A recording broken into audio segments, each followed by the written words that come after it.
નમસ્કાર મિત્રો, સ્વાગત છે તમારું ગુજરાત સંદેશ ચેનલમાં। આ વિડીયોમાં આપણે હવામાન વિભાગ દ્વારા ભારે વરસાદની આગાહી કરવામાં આવી છે તે અંગે સમાચાર મેળવશું। તો વિડીયોમાં આગળ વધે તે પહેલાં તમે અમારી ચેનલમાં નવા છો તો ચેનલને સબસ્ક્રાઈબ જરૂર કરજો। રાજ્યમાં સતત વરસાદની આગાહી કરવામાં આવી રહી છે। આવામાં હવામાન નિષ્ણાત પરેશ ગોસ્વામી દ્વારા રાજ્યમાં 16થી લઈને 20 જુલાઈ સુધી વરસાદી રાઉન્ડની આગાહી કરવામાં આવી હતી। જો કે માત્ર 16 તારીખે જ ભારે વરસાદ જોવા મળ્યો હતો અને 17મી તારીખે અચાનક જ વરસાદનું જોર ઘટ્યું હતું। જો કે ઘણી બધી સિસ્ટમ સક્રિય હોવા છતાં વરસાદ કેમ પડી રહ્યો નથી તે અંગે પરેશ ગોસ્વામીએ વાત કરી છે। સાથે જ તેમણે 20મી તારીખ સુધી સારા વરસાદની અપેક્ષા વ્યક્ત કરી છે। આગાહી પ્રમાણે 16મી તારીખે ભારે વરસાદ પડ્યો હતો। ગઈકાલે 17મી તારીખે અચાનક જ વરસાદનું જોર ઘટી ગયું હતું। 17મીએ આગાહી પ્રમાણે વરસાદ નોંધાયો ન હતો। આગાહીના હજુ 3 દિવસ બાકી છે।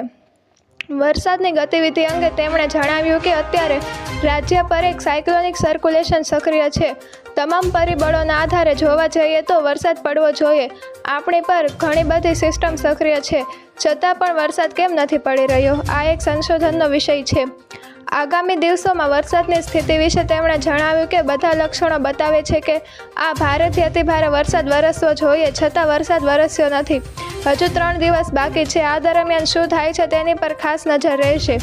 વરસાદી રાઉન્ડની આગાહી 3 દિવસ બાકી છે। 18, 19 અને 20 એમ 3 દિવસ બાકી છે। આ દરમિયાન સારા વરસાદની અપેક્ષા છે। જ્યારે દેવભૂમિ દ્વારકા જિલ્લામાં મંગળવારે વરસી ગયેલા સાર્વત્રિક વરસાદ બાદ ગઈકાલે બુધવારે આખો દિવસ મેઘ વિરામ રહ્યો હતો।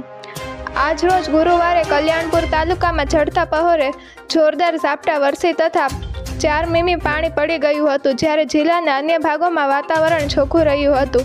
જો કે ગરમી અને બફારાભર્યો માહોલ હાલ યથાવત રહ્યો છે। દ્વારકા જિલ્લામાં હવામાન વિભાગ દ્વારા એલર્ટ જાહેર કરવામાં આવ્યો છે। ત્યારે ગરમી અને ઉકળાટ જોતા વધુ વરસાદ વરસે તો નહીં, પણ આજે સવાર સુધીમાં ખંભાળિયા તાલુકામાં 31 ઇંચ સાથે જિલ્લામાં કુલ સરેરાશ વરસાદ 20 ઇંચ પડી ચૂક્યો છે। જો મિત્રો તમને આ વિડીયો પસંદ આવ્યો હોય તો વિડીયોને લાઇક કરો, તમારા મિત્રો સાથે શેર કરો અને ચેનલમાં નવા છો તો ચેનલને સબસ્ક્રાઈબ જરૂર કરજો।